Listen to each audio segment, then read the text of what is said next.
I stood in my office on the 40th floor, looking out over the Seattle skyline. 15 years of marriage were about to end, not with the whimper I'd expected, but with an explosion that would rock the entire tech industry. The email from her lawyers had arrived that morning. $50 million in cash, full control of Nextech Solutions, and all our properties across 3 continents. It wasn't just a divorce demand. It was a corporate takeover attempt. I'd built Nextech from nothing, starting in my garage with 2 laptops and a dream. Now, we were a billion-dollar company specializing in cybersecurity solutions with over 2,000 employees worldwide. And my wife wanted to take it all. Mr. Harrison, my assistant's voice came through the intercom. Your security team is here. I'd hired the best digital forensics experts money could buy the moment I discovered the first signs of corporate espionage. Not because I was paranoid, but because I'd learned long ago that in the tech world, paranoia was just good business sense. Marcus, the head of security, spread several folders across my desk. You were right, sir. The data breach came from inside. I wasn't surprised. I'd suspected something was wrong when our newest encryption protocol appeared in a competitor's product line 3 months before our planned release. What did surprise me was the source. We traced the leak to an encrypted communication channel, Marcus continued. Someone with high-level access has been feeding information to Vault-Tec for at least 8 months. Vault-Tec, our biggest competitor, and coincidentally, the company my wife had worked for before we met. The company whose CEO she dated for 2 years. Show me everything, I said. The evidence was damning. Encrypted messages, late-night meetings, offshore account transfers. My wife hadn't just been planning a divorce. She'd been orchestrating a hostile takeover in collaboration with her ex. There's more, Marcus said, pulling out a small evidence bag containing a phone. We found this in a hidden compartment in her home office. A burner phone. Old school. Untraceable through normal means. But my wife had forgotten one crucial detail. She was married to a cybersecurity expert. The phone contained everything. Messages coordinating the data theft, plans for the takeover, even discussions about how to structure the divorce settlement to force me out of my own company. The timestamps match perfectly with the data breaches, Marcus explained. She would receive instructions, then access our servers at exactly the specified times. I sat back in my chair, a strange calm settling over me. 15 years of marriage, and I'd never really known her. Or maybe I had, and I'd just chosen not to see it. Sir? Marcus looked concerned. What do you want us to do? I checked my watch. The preliminary divorce hearing was in 2 days. My wife's lawyers had requested an emergency session, probably hoping to catch me off guard. Prepare 3 copies of everything, I instructed. 1 for the judge, 1 for our lawyers, and 1 for the FBI's cybercrime division. The next 48 hours were a blur of meetings with lawyers, security experts, and federal agents. My wife's lawyers painted me as a controlling husband who had restricted her career growth. They claimed she deserved half the company as compensation for her supporting role in its development. What they didn't know was that I had spent the last 3 months building an airtight case. Every unauthorized server access, every leaked document, every secret meeting, all meticulously documented and verified. The morning of the hearing, I arrived early. My wife was already there, dressed impeccably in a designer suit, wearing the confident smile of someone who thought she held all the cards. Her lawyer, a shark in an expensive suit, stood up first. Your Honor, my client has been instrumental in the growth of Nextech Solutions. Her contributions, both direct and indirect, entitle her to an equitable share of the company's assets. I listened as they spun their tale, painting me as the villain and her as the supportive wife who deserved compensation for her sacrifices. They talked about her strategic input and crucial networking role in the company's success. When it was my turn, I placed 3 identical folders on the judge's bench. Your Honor, I said, my voice steady. Before we continue, I believe you should review these documents. They detail an ongoing corporate espionage operation against Nextech Solutions, orchestrated by my wife in collaboration with our main competitor. The judge opened the folder. My wife's smile faltered for the first time. Additionally, I continued, placing the burner phone in an evidence bag on the bench. This device contains irrefutable proof of my wife's involvement in the theft and sale of proprietary technology worth millions of dollars. The color drained from her face as she recognized the phone. Her lawyer quickly requested a recess, but it was too late. The judge was already reading through the evidence, his expression darkening with each page. These are serious allegations, the judge said, looking up from the documents. If verified, they constitute not just grounds for divorce, but federal crimes. Her lawyer tried to interrupt, but the judge held up his hand. I'm particularly interested in these financial transactions to offshore accounts. Mrs. Harrison, would you care to explain why you received $2.3 million from a shell company linked to Vault-Tec 3 days after Nextech's security protocols were compromised? She couldn't answer. Her carefully constructed plan was unraveling, and she knew it. I stood again. Your Honor, I'm not here to seek revenge. I'm here to protect the company I built and the livelihoods of over 2,000 employees who depend on it. The FBI's Cybercrime Division has already begun their investigation. I'm simply asking that you consider these facts when reviewing the divorce settlement. The next hour was a blur of legal arguments and counterarguments. Her lawyer tried to dismiss the evidence as circumstantial, but the phone records were impossible to explain away. The judge ordered a full investigation and temporarily froze all asset transfers. As we left the courthouse, my wife grabbed my arm. James, she hissed, using my first name for the first time in months, you don't understand. Vault-Tec was going to merge with Nextech. We could have built something bigger together. I gently removed her hand. No, you don't understand. This was never about money. It was about trust, loyalty, and the people who depend on us. You forgot that a company is more than just its assets. It's about the people who build it, day by day, with their hard work and dedication. You'll regret this, she threatened. I know things about Nextech that could destroy it. I smiled sadly. Everything you knew, every system you accessed, every protocol you compromised, we've already changed them all. The company you tried to sell out doesn't exist anymore. We've evolved, adapted, just like we always have. That's something you never understood about technology. It's always moving forward. Walking away from her that day was both the hardest and easiest thing I'd ever done. Hard, because 15 years of memories don't disappear overnight. Easy, because I knew I was protecting something bigger than myself. Back at the office, I called an emergency board meeting. It was time for complete transparency. Ladies and gentlemen, I began, we've had a security breach. But we've also discovered it, contained it, and are already implementing new protocols. More importantly, we've learned a valuable lesson about trust and vigilance. The board members listened intently as I outlined our response plan. New security measures, enhanced vetting procedures, and a complete overhaul of our access protocols. This attempt to compromise our company has failed, I concluded. But it's made us stronger. Sometimes we need to be reminded that our greatest assets aren't our patents or our products. They're our integrity and our people. That evening, as I worked late in my office, Marcus brought me one final report. Sir, we've completed the security audit.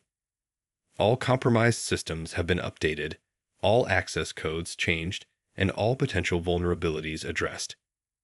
I nodded, looking out at the city lights. Thank you, Marcus. Not just for this, but for helping me protect everything we've built. He hesitated at the door. Sir, if I may, how did you know? About the phone, I mean. I smiled slightly.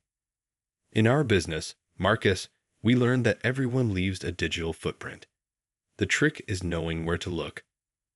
My wife was brilliant at corporate strategy, but she never truly understood technology. She thought a burner phone and encrypted messages would be enough to hide her tracks. But she was wrong. She forgot the first rule of cybersecurity: the weakest link is always human.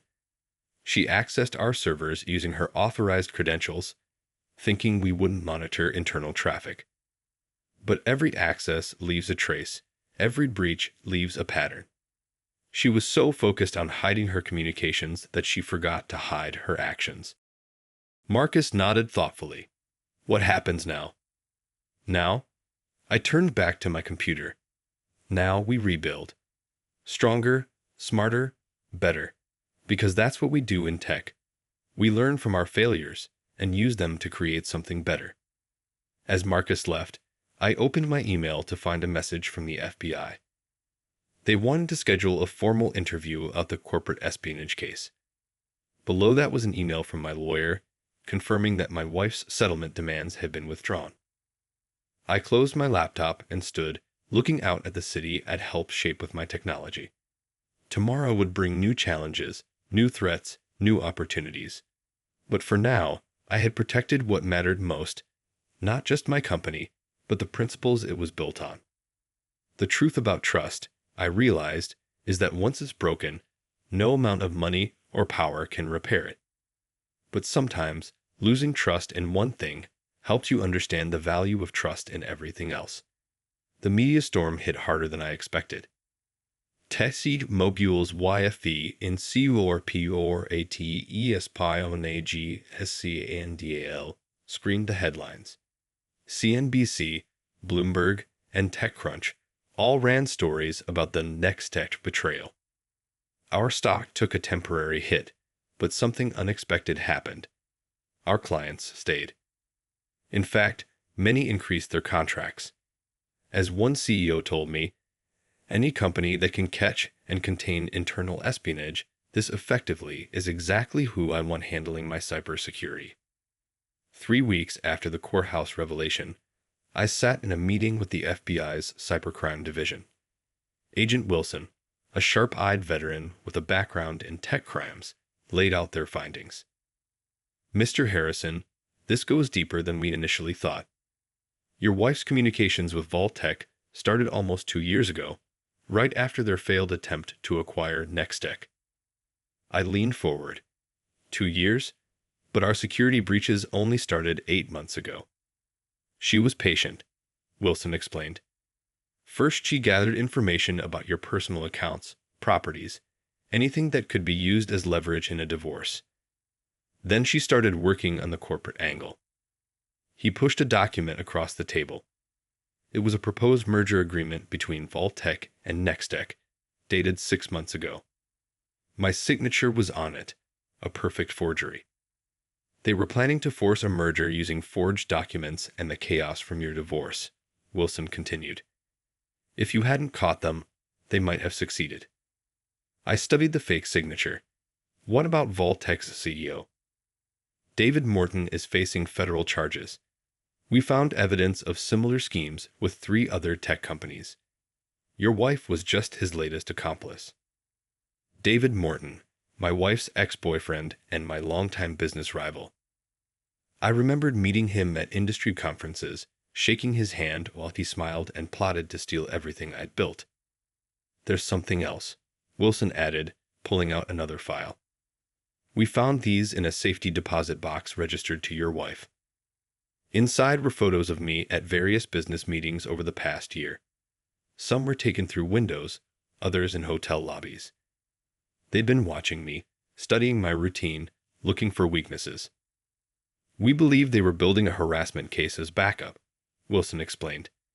If the corporate espionage failed, she would have claimed you were stalking her.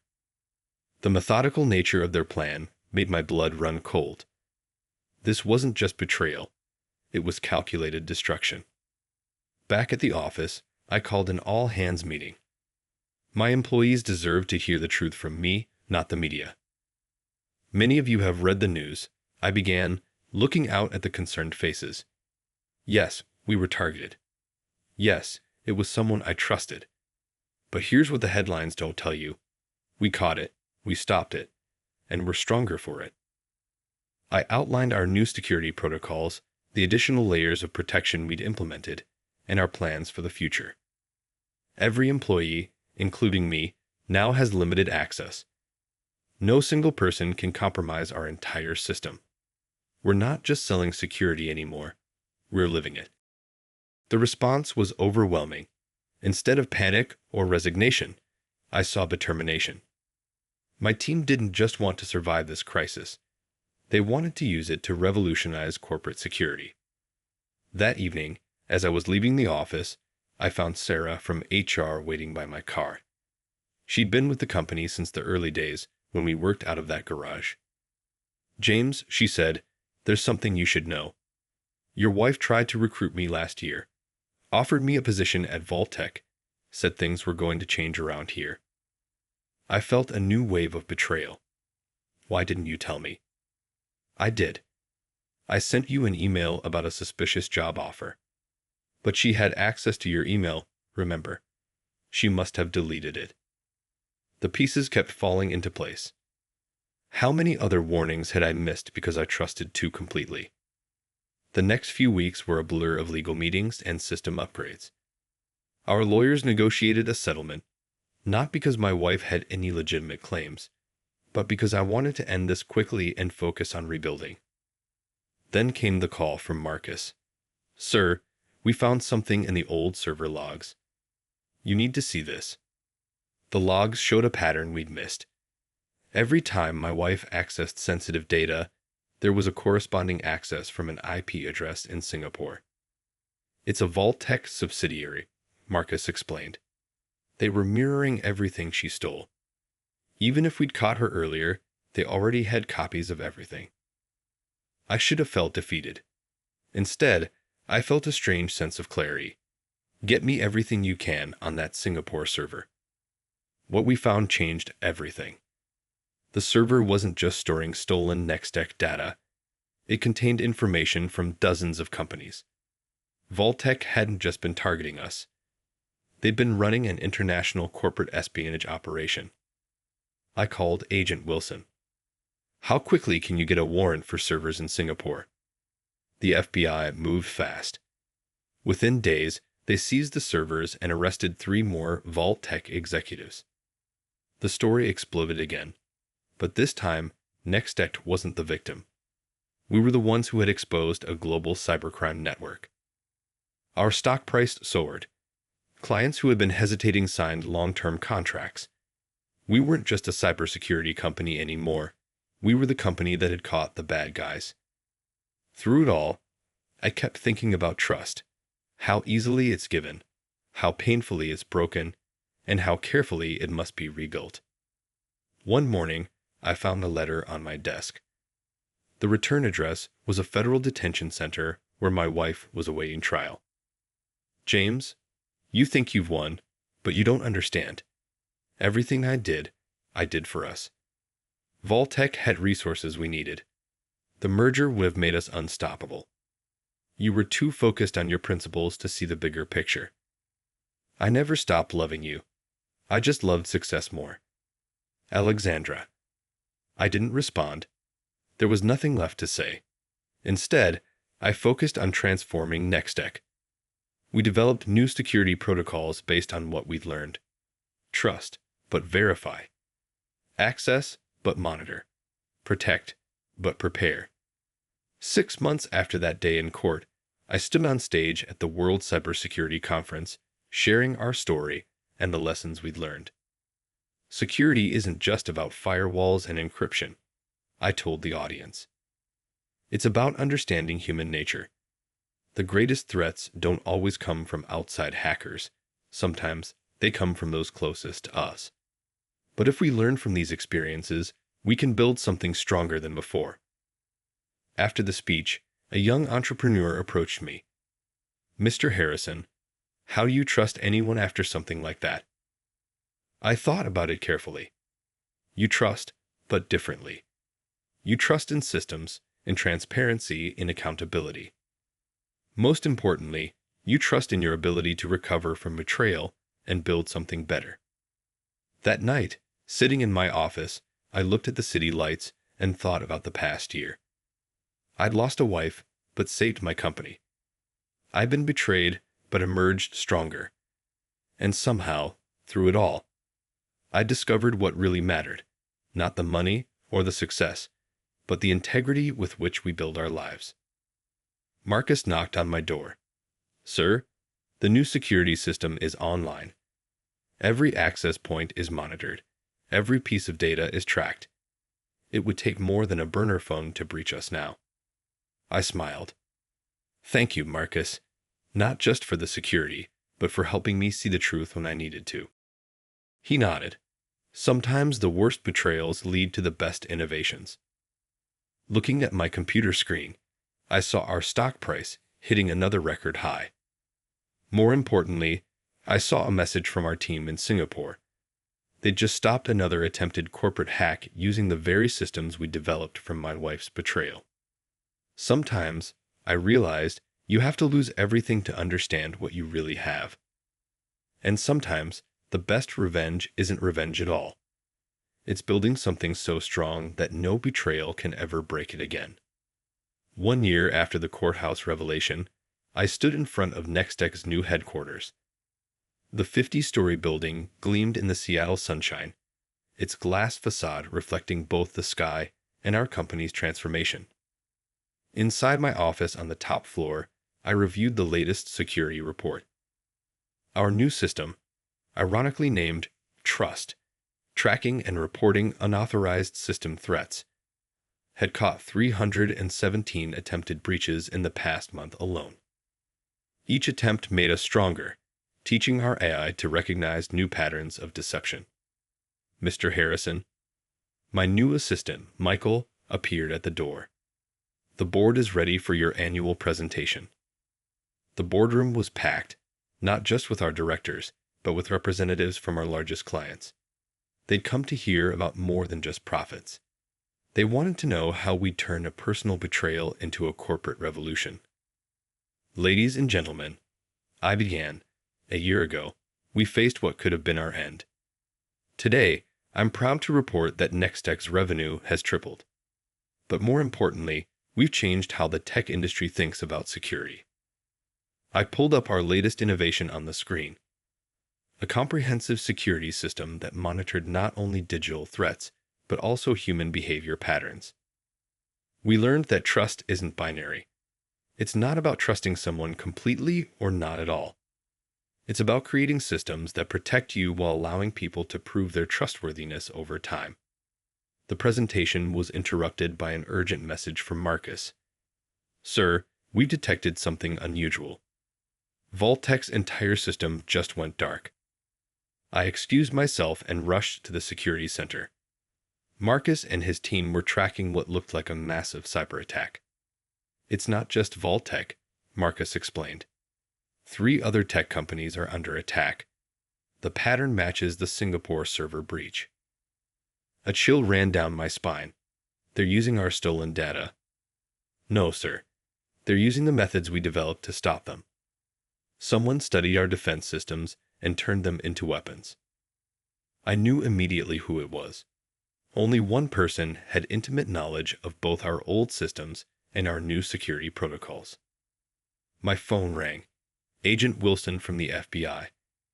Harrison, your wife escaped federal custody 3 hours ago. We think she had help. Everything clicked into place. This wasn't just revenge. It was a demonstration.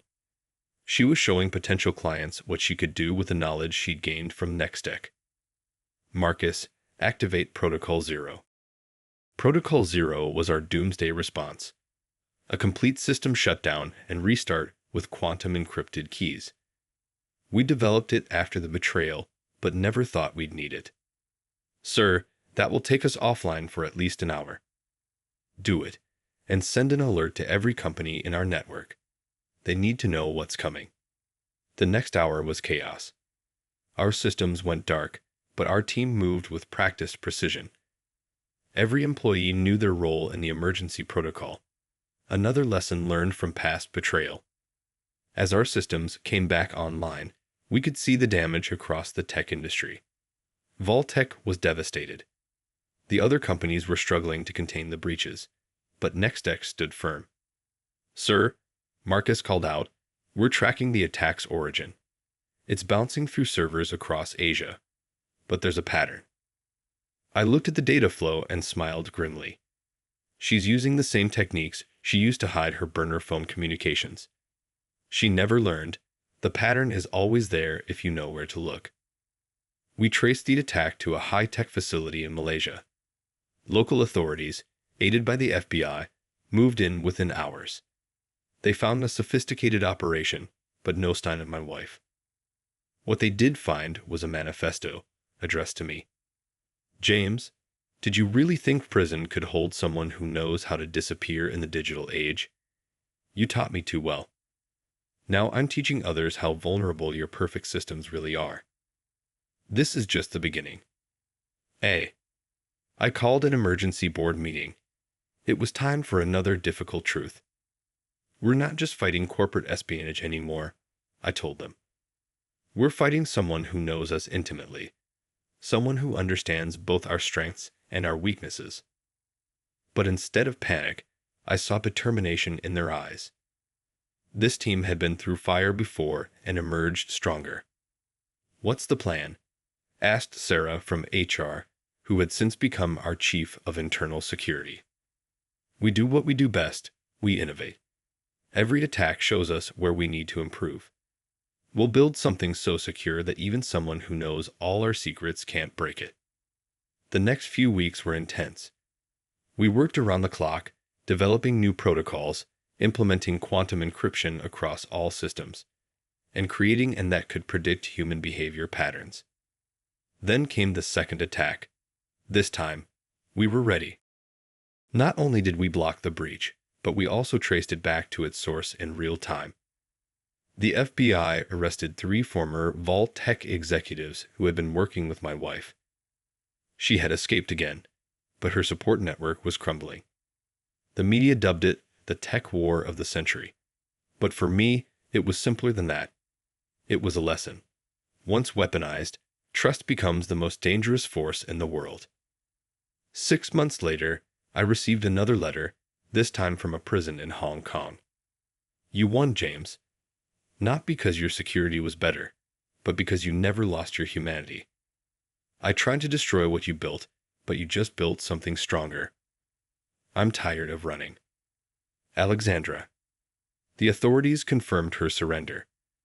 She faced multiple life sentences for corporate espionage, cybercrime, and economic terrorism. That evening in my office, holding her letter, I finally understood. The company I'd built wasn't just about technology or security. It was about people.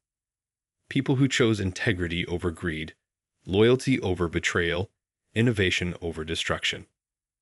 Marcus knocked on my door. "Sir, the new quantum encryption system is online. We're calling it Phoenix." I smiled at the name. Like the mythical bird, we had risen from the ashes of betrayal, stronger and wiser. "You know, Marcus, she taught us something valuable. The biggest threat to any system isn't technology, it's human nature. But that's also our greatest strength. Because while machines can be programmed, humans can learn, adapt, and choose to be better." Looking out at the Seattle skyline, I saw not just buildings and lights, but a future where security meant more than just protecting data. It meant creating systems that brought out the best in people, not the worst. The betrayal that could have destroyed us had instead defined us. We had built something that could withstand not just external attacks, but also the more dangerous threats that come from within. 5 years after that fateful day in court, I stood at the podium of the Global Technology Summit in Singapore. The irony of the location wasn't lost on me. This was where our story had almost ended, and where our new chapter was about to begin. Security isn't just about technology, I told the packed auditorium. It's about understanding that every system, no matter how perfect, is only as strong as the people who use it. Nextech had evolved beyond a cybersecurity company. We had become pioneers in what we called human-centric security. Systems that protected not only against technical breaches, but also against the complex psychology of betrayal.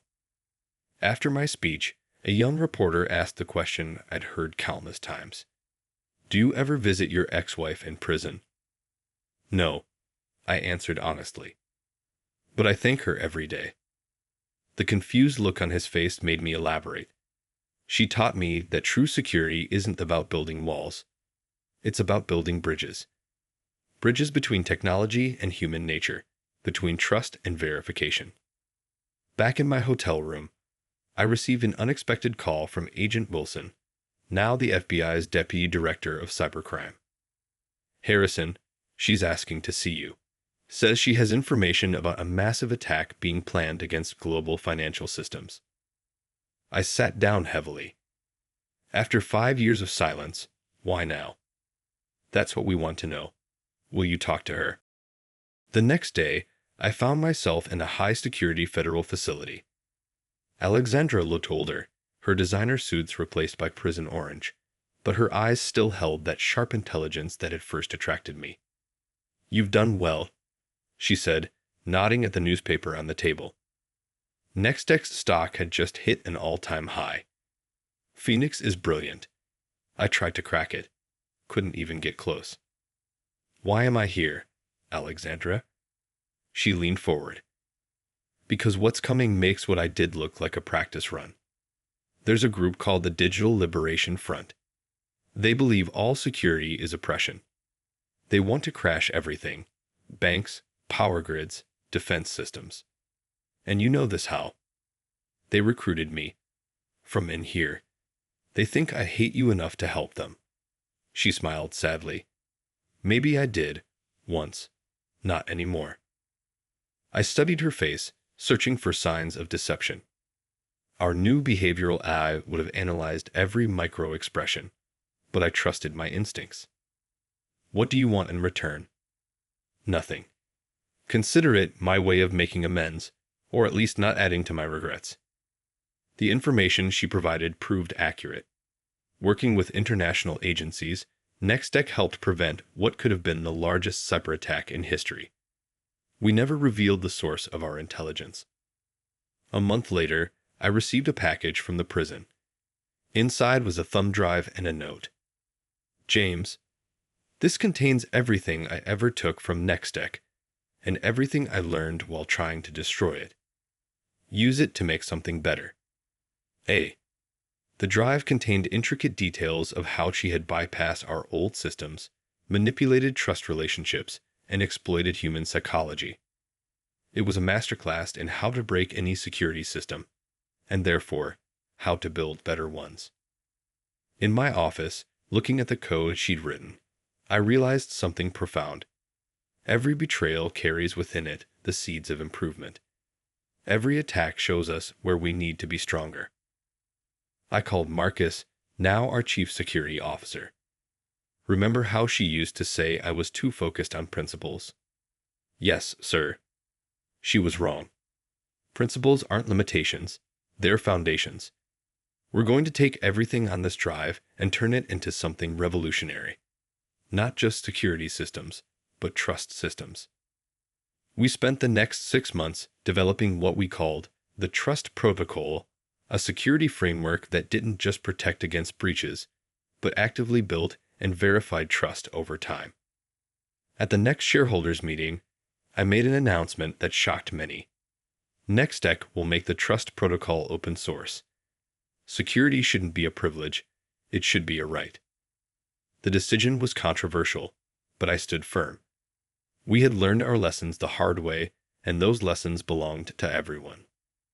Today, Nextech's systems protect not only corporations, but also hospitals, schools, and humanitarian organizations worldwide. We've created something bigger than profit. We've created a legacy of trust. Sometimes, late at night in my office, I look at that burner phone and its evidence case on my shelf. It reminds me that our greatest challenges often become our greatest opportunities for growth. The betrayal that could have ended everything instead became the foundation for something extraordinary. Not just a better security system, but a better understanding of what it means to trust, to protect, and to build something that lasts.